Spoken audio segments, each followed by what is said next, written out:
Salut à tous, la team OL, Thomas M. Show pour OL Fan TV.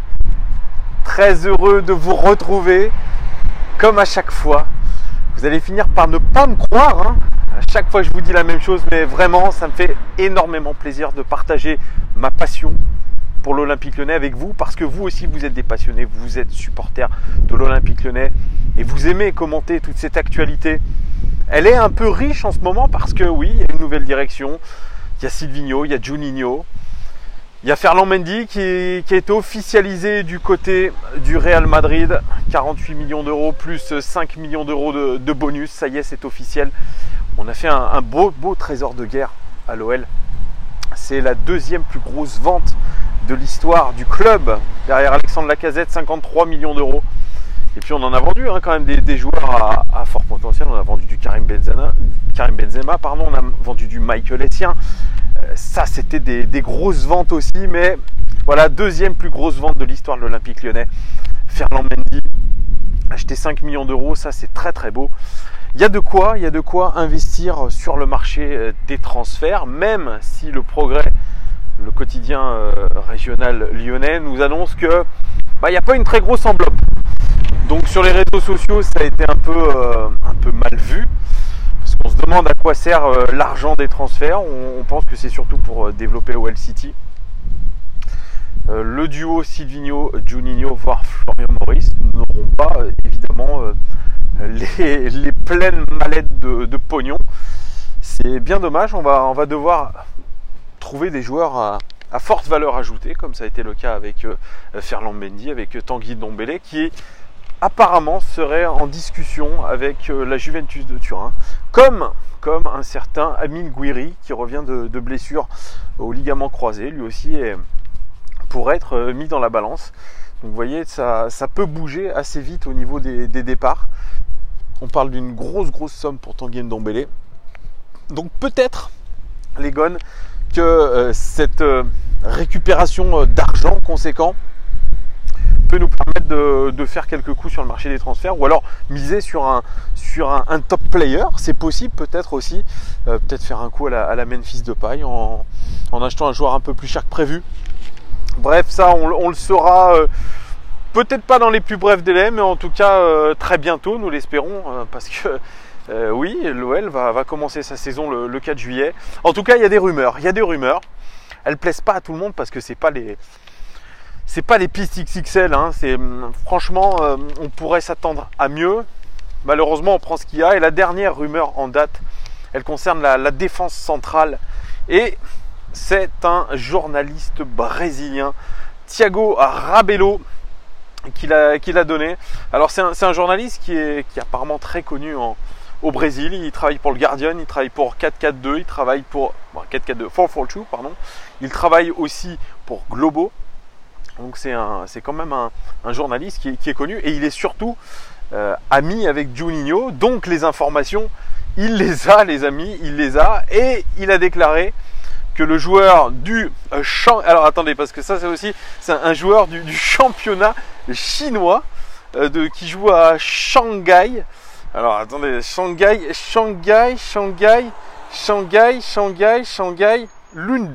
Luneng, pardon. Oui, j'ai mis du temps parce que c'est vrai que je ne suis pas le championnat chinois. Il joue au Shanghai Luneng, il joue avec un certain Marwan Fellaini et un certain Pelé, Graziano Pelé, l'ancien attaquant italien qui a joué l'Euro 2016. Eh bien, c'est un joueur brésilien et il s'appelle Gil, je ne sais pas comment on le dit, G-I-L, Gil Zagueiro. Alors il a 32 ans, Gil Zagueiro. C'est un joueur confirmé qui a le même âge que Marcelo. C'est un joueur qui a longtemps joué pour les Corinthians de Sao Paulo avant de rejoindre le championnat chinois en 2016, où il joue depuis en tant que titulaire, bien évidemment. Titulaire à part entière dans cette équipe, où il a vraisemblablement fait exploser son salaire. Il touche 400 000 euros par mois environ, net d'impôts.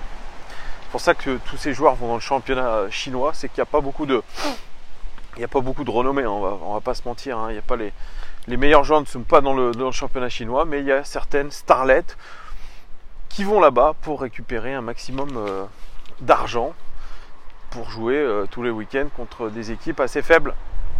Donc c'est pour ça C'est pour ça les gones, ça me prête à réflexion ce joueur, Gil, qui est passé par Valenciennes notamment en 2012-2013, qui s'en souvient? Moi je ne m'en souviens pas.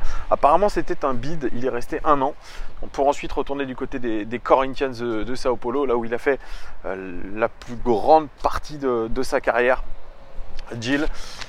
Et là il a attaqué le championnat, il a joué 13 matchs cette saison. Ils sont à mi-championnat dans le championnat chinois. La saison se termine début janvier 2020 et c'est là que se termine son contrat avec Shanghai. Et c'est pour ça que là, il réfléchit d'ores et déjà à changer d'air pour peut-être retrouver un dernier vrai challenge sportif en Europe. Et c'est pour ça qu'il se murmure que l'Olympique Lyonnais, via Silvinho et Juninho, eh bien on pensait à Gil, qui serait aussi un ami intime de Claudio Cassapa.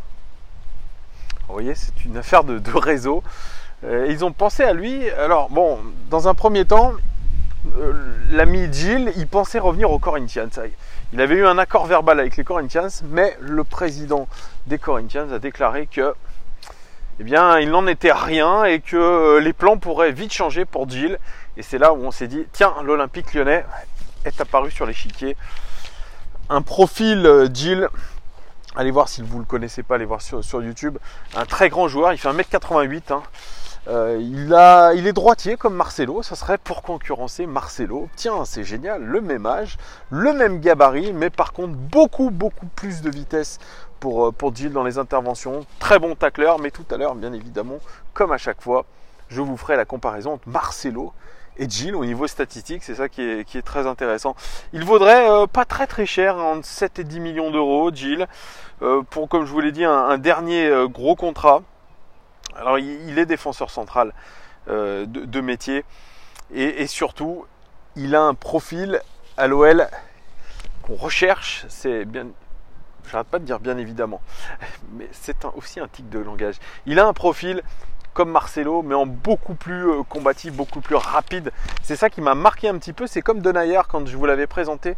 Je l'avais présenté comme un joueur très rapide. Et lui, pour sa taille, 1m88, il va très vite. Et ça corrobore avec ce qu'on disait de Marcelo.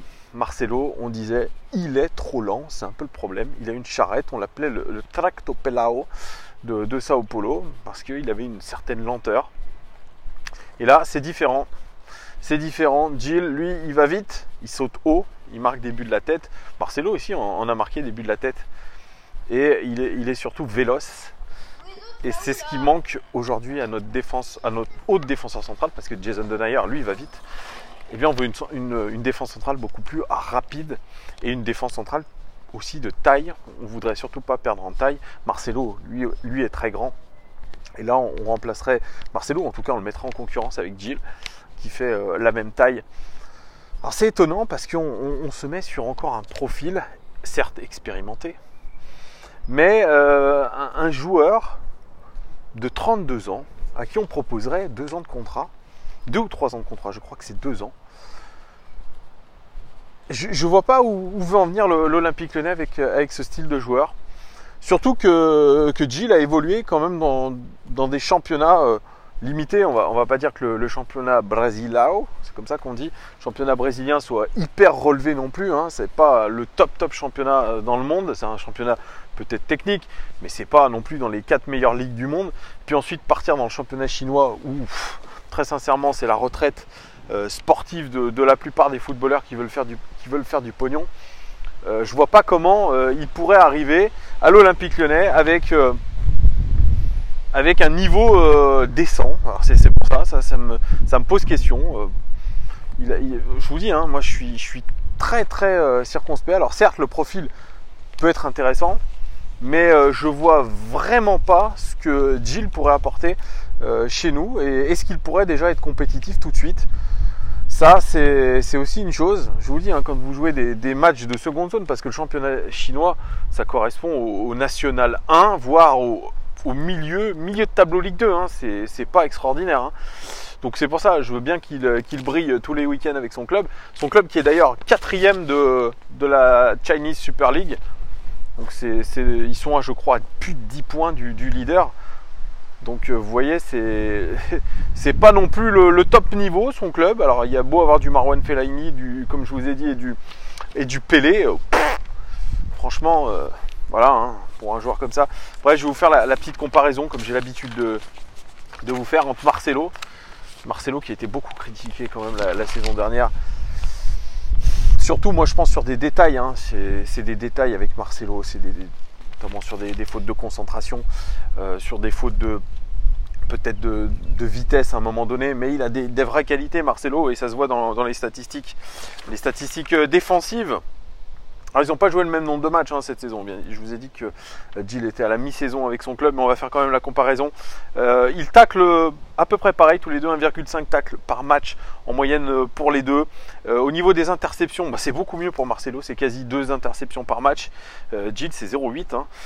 Au niveau des fautes, Gil en fait un peu moins que Marcelo, 0,4 fautes par match en moyenne pour Gil, contre 1 pour Marcelo. Au niveau des dégagements, alors on sait que Marcelo c'est le roi des dégagements, 4,5 dégagements par match en moyenne pour Marcelo, contre 3 dégagements en moyenne pour Gil. Et puis au niveau des tirs bloqués, c'est à peu près la même chose. Ça c'est une donnée que je vous donnerai la saison prochaine. Les tirs bloqués, c'est intéressant ça quand même. Ils sont à peu près à la même chose, ils sont à peu près à un tir bloqué par match. Ah, je vous sors ma petite fiche. Hop, ma fiche. Au niveau des statistiques offensives, alors Gil a marqué déjà plus de buts que Marcelo, et c'est des buts sur corner hein, ou sur coup de pied arrêté, parce qu'il est très grand et il place sa tête. Marcelo, il a marqué 0 but cette saison, enfin la saison dernière sur le championnat, et Gil il a déjà marqué 2 buts dans le championnat, c'est pas mal. Mais par contre une passe décisive pour Marcelo, et 0 pour l'instant pour Gil. Au niveau des tirs par match, eh bien, il tire à peu près pareil, environ un tir par match en moyenne pour les deux joueurs. Au niveau des passes clés, pareil, ils sont à égalité, 0,3 pour Marcelo, 0,2 pour Gil. Et puis au niveau des fautes qu'ils font sur l'adversaire, c'est la même chose, 0,3 et 0,3 fautes par match. Ils font très très peu de fautes. Ça c'est une belle donnée assez intéressante pour Gil.